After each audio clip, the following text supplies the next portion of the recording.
Mana barumsa Odaana beekti sadarkaa tokkoffaatiin baradhee. Wala baru. Inspektar naan jedhe. Ammas akka namni maqaa sittiin jijjiirre malee. Sirba caalaa fiigduun ture. Nageenya buusuudhaaf jaallatanii. Nama yoo jaalala natti dhufte jaalala ulee natti dhufna ulee dandeessu nama baay'ee kan cabseera. Dhaabbiin kun ammoo weelluudhaa fi qalloo keessa ni garaadha qalli nakoo kana laalee. Gaafaan miila kana ol kaasu. Hunda isaa dha'uudha wanti bira darbitu. Yoo tokko si malee omtuun jiru sitti fakkaata beektaa. Itti baratame sana ta'uu didus.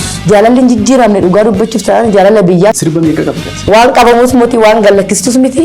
Jaalalli jaalala baay'isa wayi. Jaalala akkamitti ibsuu danda'ani? Yeroo sirbi sun seenaa dhugaa irratti hundaa'e kan hojjetame. Jaalala jechuun onnee keessa wanta burqisiistee. Jaalalli sirba beekaa. Timboillee beekaa. Shawaa kana keessaan fagaate. Ani maalan godhee ciqilee karanaanis. Jaalalaanis humnaanis rakkina dagatamne waan dabarsitee olii qabdi. Uummata korra komiin qaba. Miidhama dubartii arguun kee. Dhiiraa hundeessina malee. Fiigees qabus ta'e fiigee jalaa bahuudhaaf qilxii dheeraan qaban ta'e. Guyyaa gammachuutti hin daganne jira. Mukni gabboo mukaan taatu namoori muka waleensu. Kaafanee koo ani gara dadhabeera natti mi waan na jabeessu.